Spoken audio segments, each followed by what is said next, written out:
गांव के आखिरी छोर पर जंगल के पास बनी एक पुरानी कुटिया में घना अंधेरा था। अंदर एक लाश पड़ी थी जिसके चारों ओर मोमबत्तियां तो थीं पर एक भी जल नहीं रही थी। उसी लाश के पास भैरव बाबा नाम के एक तांत्रिक आंखें बंद किए बैठे थे। अचानक उनकी भारी आवाज ने उस खामोशी को चीर दिया। जागो रोहन, तुम्हें जागना होगा। मैं जानता हूं तुम्हारी आत्मा यहीं कहीं है, इस बंधन से मुक्त नहीं हुई है। लौट आओ, अपने शरीर में लौट आओ। प्रकृति के नियम तुम्हारी प्रतीक्षा नहीं करेंगे। मैं तुम्हें आदेश देता हूं, वापस आओ, वापस आओ, लौट आओ अपने इस खाली पड़े घर में, लौट आओ। भैरव बाबा किसी अनजाने मंत्र का जाप करते रहे। उनकी आवाज में एक ऐसी शक्ति थी जो उस कमरे की हवा को भी भारी बना रही थी। और उसी पल उस लाश के आस-पास रखी सारी मोमबत्तियां एक साथ भभक कर जल उठीं। उनकी पीली रोशनी में कमरे की दीवारें कांपती हुई सी लगीं और फिर उस कमरे में अजीब और गरीब आवाजें गूंजने लगीं। पहले किसी बच्चे के खिलखिलाने की आवाज, फिर किसी बूढ़ी औरत के रोने की सिसकियां, फिर कई मर्दों के एक साथ ठहाके लगाने की गूंज। ये आवाजें एक दूसरे में उलझ रही थीं, एक भयानक संगीत बना रही थीं। और तभी उस लाश में एक हल्की सी हरकत हुई। उसकी उंगलियां कांपीं। फिर धीरे धीरे, बहुत धीरे धीरे उस लाश ने अपनी आंखें खोलीं और वो उठकर बैठ गया। उसकी आंखों में गहरी हैरानी और डर था। मैं यहाँ कैसे? क्या हुआ था मुझे? कुछ भी याद नहीं आ रहा। और तुम कौन हो? ये सब क्या हो रहा है मेरे साथ? मुझे कुछ समझ नहीं आ रहा। भैरव बाबा ने एक गहरी सांस ली, जैसे किसी बहुत बड़े काम को अंजाम देकर थके हों। उन्होंने अपनी शांत आंखों से रोहन को देखा। तुम्हें कुछ भी समझने की जरूरत नहीं है बालक। तुम्हारे पिता ने मुझे तुम्हारी मदद के लिए बुलाया था। मेरा काम समाप्त हुआ, अब मैं चलता हूँ। इतना कहकर भैरव बाबा अपनी जगह से उठे और कुटिया के दरवाजे की ओर बढ़ गए। दरवाजे के बाहर एक बूढ़ा आदमी, रोहन का पिता हरीश, कांपते हुए खड़ा था। उसकी आंखों में उम्मीद और डर एक साथ तैर रहे थे। बाबा, क्या हुआ? क्या मेरा बेटा, क्या वो ठीक है? हाँ हरीश, उसमें प्राण लौट आए हैं। अब वो ठीक है। मैंने आज तुम्हारे उस एक एहसान का कर्ज चुकाने के लिए प्रकृति के विधान को चुनौती दी है। ये मैंने दोबारा कभी नहीं करना। जाओ, अपने बेटे से मिलो।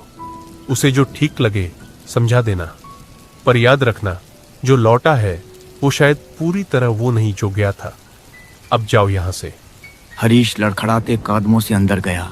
उसका बेटा, जिसे वो कुछ घंटे पहले मरा हुआ समझ रहा था, अब उसके सामने बैठा था। बाहर भैरव बाबा अंधेरे में कहीं गुम हो गए। आसमान में बादल वैसे ही गरजते रहे और कुछ ही देर में जोरदार बारिश शुरू हो गई। उस रात देवगढ़ में सब कुछ शांत हो गया। रह गई तो बस टिन की छतों पर गिरती बारिश की आवाज। उस घटना को गुजरे हफ्ता भर हो गया था। गांव में रोहन के ठीक होने की खबर किसी चमत्कार की तरह फैली थी, पर लोग इस पर खुलकर बात करने से डरते थे। देवगढ़ की जिंदगी अपनी पुरानी रफ्तार से चलने लगी थी। गांव के नुक्कड़ पर चंदन टी स्टॉल गांव वालों के लिए सिर्फ एक चाय की दुकान नहीं, बल्कि उनका अड्डा था। यहाँ दिन भर की थकान और दुनिया भर की बातें चाय की चुस्कियों के साथ होती थीं। उस दिन भी हल्की हल्की फुहार पड़ रही थी। दुकान के अंदर लकड़ी की बेंच पर मनोज, सुरेश और दीपक बैठे अदरक वाली चाय का मजा ले रहे थे। वाह चंदन भाई, क्या चाय बनाते हो? इस बारिश के मौसम में तो अमृत लगती है। मौसम तो देखो जरा, एकदम सुहाना हो रहा है। हाँ यार, मौसम तो बढ़िया है, पर इस कीचड़ से बड़ी परेशानी होती है। और शाम होते ही बिजली रानी ऐसे रूठ जाती है जैसे मायके जाना हो। फिर जंगल वाले रास्ते से घर जाने में डर भी तो लगता है। डर? अरे दीपक, तू अभी भी बच्चों की तरह डरता है? किस बात का डर? डर क्यों नहीं लगेगा? जंगली जानवर तो हैं ही, ऊपर से मेरे दादाजी जो कहानियां सुनाते थे भूत प्रेतों और चुड़ैलों की, वो सब याद आ जाती हैं। कहते थे कि बारिश के मौसम में ये ताकतें जाग जाती हैं। भूत प्रेत कहानियां तो मैंने भी बहुत सुनी हैं, पर आज तक देखा तो है नहीं। पर अब तो गांव में अपने भैरव बाबा भी हैं। सुना है बड़ी बड़ी सिद्धियां हैं उनके पास। कोई दिक्कत हो तो चले जाना उनके पास। कहते हैं उन्होंने कई लोगों को बुरी आत्माओं से छुटकारा दिलाया है। वो तो है, पर सच कहूँ मुझे तो उस आदमी से ही डर लगता है। उसकी आंखें देखी हैं कभी? ऐसा लगता है जैसे सब कुछ पढ़ लेती हूँ। और एक बात पर ध्यान दिया है तुम लोगों ने? जब से वो इस गांव में आकर बसा है, ऐसी अजीब और गरीब बातें और घटनाएं कुछ ज्यादा ही नहीं होने लगी हैं? कहीं ये सब उसी का किया धरा तो नहीं? सही कह रहा है मनोज, हो सकता है। क्या पता वो अच्छी शक्तियों की आड़ में कोई और ही खेल खेल रहा हो, पर बिना सबूत के कुछ कह भी तो नहीं सकते। उनकी बातें चल ही रही थी कि शाम घिरने लगी। अंधेरा होते ही सब अपने अपने घरों की ओर चल पड़े। मनोज का घर जंगल के रास्ते से होकर गुजरता था। बारिश अब तेज हो चुकी थी। वो रास्ता टटोलता हुआ धीरे धीरे आगे बढ़ रहा था। जंगल के कीड़े मकोड़ों की आवाज एक अजीब सा संगीत पैदा कर रही थी, पर अब उसे अपने पीछे किसी और के होने का भी एहसास हो रहा था। उसे अपने ही कदमों के अलावा किसी और के कदमों की आवाज सुनाई दे रही थी, और किसी के जोर जोर से सांस लेने की आवाज भी। उसके मन में दोस्तों की बातें घूम रही थीं। डर उसके दिल में घर करने लगा था। वो बिना पीछे मुड़े अपनी चाल तेज कर दी। अचानक एक भारी खुरदरी आवाज ने उसका नाम पुकारा। मनोज के कदम वहीं जम गए। उसका दिल जोरों से धड़कने लगा। उसने हिम्मत करके आवाज को अनसुना किया और आगे बढ़ने लगा। इस बार मनोज को लगा जैसे कोई उसके बिल्कुल पीछे खड़ा है। उसे अपनी गर्दन पर किसी की ठंडी सांसें महसूस हुईं। वो और खुद को रोक नहीं सका। डर और हिम्मत के बीच झूलते हुए उसने तेजी से पीछे मुड़कर देखा। पीछे कोई नहीं था, बस हवा में एक काली परछाई लहरा रही थी। एक ऐसी परछाई जिसका कोई शरीर नहीं था। उसकी दो लाल आंखें अंधेरे में दहक रही थीं। उस भयानक मंजर को देखकर मनोज की चीख उसके हलक में ही फंस गई। उसने अपनी छाती पकड़ ली और जमीन पर गिर पड़ा। शायद उसके दिल ने जवाब दे दिया था। तेज बारिश में उसकी लाश वहीं पड़ी रही। अगली सुबह जब गांव के कुछ लोग जंगल के रास्ते से गुजर रहे थे, तो उन्होंने मनोज की लाश देखी। ये खबर गांव में आग की तरह फैल गई। हर कोई सन्न था। मनोज एक हंसमुख और मिलनसार नौजवान था। उसकी किसी से कोई दुश्मनी नहीं थी। उसकी लाश के पास इकट्ठा हुई भीड़ में तरह तरह की बातें हो रही थीं। हे भगवान, ये कैसे हो गया? बेचारे मनोज की तो किसी से कोई रंजिश भी नहीं थी। किसने किया होगा ये? चेहरे पर कोई चोट का निशान भी नहीं है। ऐसा लगता है जैसे डर के मारे इसकी जान निकल गई हो। जिसने भी ये किया है, भगवान उसे माफ नहीं करेगा। पर अभी तो हमें मुखिया जी और पुलिस को खबर करनी होगी। हाँ, मैं जाता हूँ मुखिया जी को बुलाने। तुम सब यहीं रहना, कोई जंगली जानवर लाश के पास ना आ पाए। कुछ ही देर में गांव के मुखिया प्रताप सिंह पुलिस वालों के साथ वहां पहुंच गए। साथ में एक एम्बुलेंस भी थी। इंस्पेक्टर ने आते ही लोगों से पूछताछ शुरू की। किसी को पता है ये सब कैसे हुआ? क्या किसी ने रात में कुछ अजीब देखा या सुना? सभी गांव वाले खामोश खड़े रहे। सबके चेहरों पर डर साफ दिखाई दे रहा था। क्या किसी पर कोई शक है? अगर है तो बिना डरे बताओ। किसी ने फिर भी कुछ नहीं बोला। लोगों के मन में भैरव बाबा का नाम था, पर किसी की हिम्मत नहीं हुई कि पुलिस के सामने ये बात कह सके। ठीक है, पुलिस अपनी छानबीन करेगी, लेकिन जब तक कातिल पकड़ा नहीं जाता, तुम में से कोई भी गांव छोड़कर नहीं जाएगा। और अगर किसी को कोई भी जानकारी मिले तो फौरन हमें इत्तला करना। अपना अपना ध्यान रखो। इतना कहकर पुलिस मनोज की लाश को एम्बुलेंस में लेकर चली गई। पर यह तो बस शुरुआत थी। आने वाले कुछ ही दिनों में गांव में ठीक वैसी ही 3 और मौतें हो गईं। तीनों की लाशें गांव के अलग अलग सुनसान रास्तों पर मिलीं और तीनों के चेहरों पर वही भयानक डर जमा हुआ था। पूरे गांव में दहशत का माहौल फैल गया था। लोग सूरज ढलते ही अपने दरवाजे बंद कर लेते थे। गलियां सुनसान हो जाती थीं। फिर भी चंदन की चाय की दुकान पर कुछ लोग अभी भी जमा थे। डर अपनी जगह था, पर चाय की तलब उससे भी बड़ी थी। माहौल बहुत खराब हो गया है गांव का। हर कोई डरा डरा सा रहता है और ये पुलिस भी कुछ नहीं कर पा रही है। खाक करेगी पुलिस। अगर ये काम किसी इंसान का होता तब न पुलिस कुछ करती। ये काम किसी शैतान का है, किसी प्रेत का है। वही इन लोगों को मार रहा है। पर अचानक से हमारे गांव में ये प्रेत कहां से आ गया? आज तक तो ऐसा कुछ नहीं हुआ। ये सब उस भैरव बाबा ने ही किया होगा। वही ऐसे भूत प्रेतों को पालता है। न जाने कैसे कैसे पिशाच पाल रखे होंगे उसने। मैंने खुद अपनी आंखों से एक भयानक साये को उसके घर के आगे मंडराते हुए देखा था रात में। इन सब मौतों के पीछे उसी का हाथ है। हो सकता है सुरेश, तुम्हारी बात सच हो, पर हमें खुद देखना होगा। तो इसमें कौन सी बड़ी बात है? चलो अभी चलकर देखते हैं कि क्या चल रहा है उसकी कुटिया में। दूध का दूध और पानी का पानी हो जाएगा। ये बात सुनकर सब में एक अजीब सी हिम्मत आ गई। डर पर गुस्सा हावी हो चुका था। सबने भैरव बाबा के घर की ओर जाने का फैसला किया। वो दबे पांव अंधेरे में एक दूसरे का सहारा लेते हुए उसकी कुटिया की ओर चल पड़े। थोड़ी ही देर में वो सब भैरव बाबा की कुटिया के पास पहुंच गए। गांव के सन्नाटे में वो छोटी सी कुटिया किसी रहस्यमयी पहेली की तरह खड़ी थी। अंदर से किसी के मंत्र पढ़ने की धीमी धीमी आवाज आ रही थी। सब लोग पेड़ों की आड़ में छिपकर देखने लगे। अंदर जलते दिए की रोशनी दरवाजे की झिर्रियों से छनकर बाहर आ रही थी। सब सांस रोके इंतजार कर रहे थे। कुछ ही देर में एक भयानक काली परछाई कुटिया की छत के ऊपर उभरी। वो हवा में किसी काले कपड़े की तरह लहराई और फिर तेजी से गांव की ओर चली गई। ये देखकर वहां मौजूद सभी लोगों के होश उड़ गए। उनके शक को अब सबूत मिल गया था। देखा, मैंने कहा था ना, ये साया, ये प्रेत, ये सब यही भैरव बाबा पाल रहा है। इसी की वजह से हमारे गांव के लोग मारे जा रहे हैं। ये ढोंगी है। वहां मौजूद सब लोगों का गुस्सा 7वें आसमान पर पहुंच गया।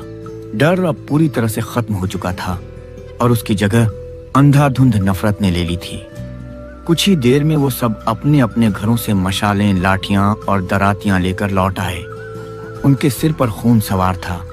वो आज इस गांव को उस भगत से आजाद कराना चाहते थे। भैरव, ओ ढोंगी भैरव, बाहर निकल। कहां छुपा बैठा है डरपोक? आज तुझे हम जिंदा नहीं छोड़ेंगे। बाहर निकल, बाहर आ। ये ऐसे नहीं मानेगा। आग लगा दो इसकी झोपड़ी को। न रहेगा बांस, न बजेगी बांसुरी। सारा खेल ही खत्म हो जाएगा। इतना कहकर सुरेश अपनी मशाल लेकर झोपड़ी की सूखी घास फूस की छत की ओर बढ़ा, पर तभी एक रौबदार आवाज ने उसे रोक दिया। रुको, ये क्या पागलपन कर रहे हो तुम लोग? होश में तो हो? गांव के मुखिया प्रताप सिंह वहां आ गए थे। उनके चेहरे पर गुस्सा और निराशा दोनों थी। उन्होंने बड़ी मुश्किल से लोगों को समझा बुझाकर शांत किया। कानून को अपने हाथ में लेने का हक ये किसी को नहीं है। चाहे जो भी वजह हो, हम किसी का घर नहीं जला सकते। अपने अपने घर जाओ सब। इतनी देर में भैरव बाबा भी अपनी कुटिया से बाहर आ चुके थे। लोग मुखिया के डर से कुछ फुसफुसाते हुए वापस जाने लगे। उन्हें ये फैसला पसंद नहीं आ रहा था, लेकिन मुखिया के खिलाफ जाने की हिम्मत किसी में नहीं थी। जब सब चले गए तो भैरव बाबा मुखिया के सामने आए। मुखिया जी, ये लोग मेरा घर क्यों जलाना चाह रहे थे? मैंने क्या बिगाड़ा है इनका? मैं तो किसी से झगड़ा भी नहीं करता। जितना हो सके इन लोगों की मदद ही करता हूँ, वो भी बिना किसी लोभ के। फिर ये लोग मेरे साथ ऐसा क्यों कर रहे हैं? लोगों को लगता है कि गांव में जो भी मौतें हो रही हैं, उसके पीछे तुम्हारा हाथ है। उन्हें लगता है कि तुमने कोई पिशाच पाल रखा है जो ये सब कर रहा है। पर मैं तो ऐसा कुछ भी नहीं कर रहा। मैं तो अपनी सिद्धियों का इस्तेमाल सिर्फ अच्छे काम के लिए करता हूँ। मैं जानता हूँ कि ये तुमने नहीं किया है, क्योंकि असली गुनहगार को मैंने अपनी आंखों से देख लिया है। मुझे तो पहले से ही उस पर शक था, लेकिन मैं इत्मीनान करना चाहता था। उस दिन मैं और गांव का चौकीदार संतोष छिपकर उसके घर के पास गए थे। हमने देखा कि गांव का ही शंकर अपनी दुकान के पीछे वाले कमरे में बैठकर कुछ मंत्र पढ़ रहा है। मुखिया जी ने जो बताया वो एक फ्लैशबैक की तरह उनकी आंखों के सामने घूम गया। आओ मेरे स्वामी, प्रकट हो। मैं तुम्हें आदेश देता हूँ, प्रकट हो मेरे सामने। मुझे और शक्ति चाहिए। कुछ ही देर में एक लाल रंग का धुएं जैसा साया वहां प्रकट हुआ। वो हवा में लहरा रहा था। मुखिया और संतोष ने अपनी आंखों से ये सब देखा था। उनका शक यकीन में बदल चुका था। अगली सुबह मुखिया प्रताप सिंह ने पूरे गांव को पंचायत के लिए चौपाल पर इकट्ठा किया। भैरव बाबा भी वहां मौजूद थे, एक कोने में चुपचाप खड़े। गांव के लोग अब भी उन्हें शक और नफरत से देख रहे थे।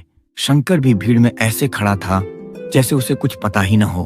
गांव वालों, मैं जानता हूँ कि तुम सब डरे हुए हो, गुस्से में हो, पर आज मैं तुम सबको वो सच बताने जा रहा हूँ जिससे तुम सब अनजान हो। हमारे गांव में हो रही मौतों का जिम्मेदार कोई भूत प्रेत नहीं, बल्कि हमारे बीच ही छिपा एक लालची इंसान है। सब एक दूसरे का मुंह देखने लगे। वो गुनहगार शंकर है। ये आप क्या कह रहे हैं मुखिया जी? मैंने कुछ नहीं किया। आप भैरव बाबा को बचाने के लिए मुझे फंसा रहे हैं। चुप रहो। मैंने और संतोष ने तुम्हें अपनी आंखों से उस शैतानी ताकत को बुलाते हुए देखा है।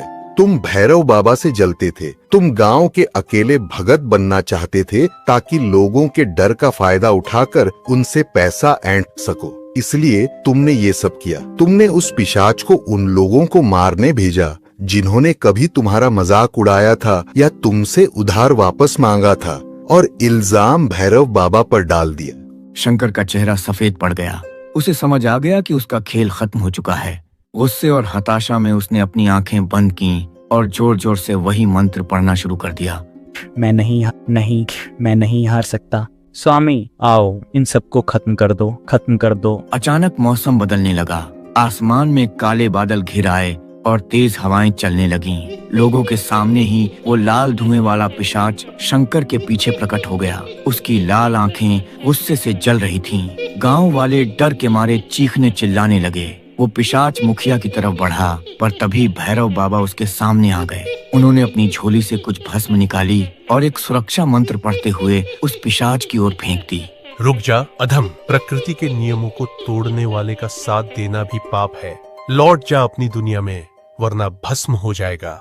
भस्म लगते ही वो पिशाच दर्द से चीत्कार उठा। वो कमजोर पड़ने लगा।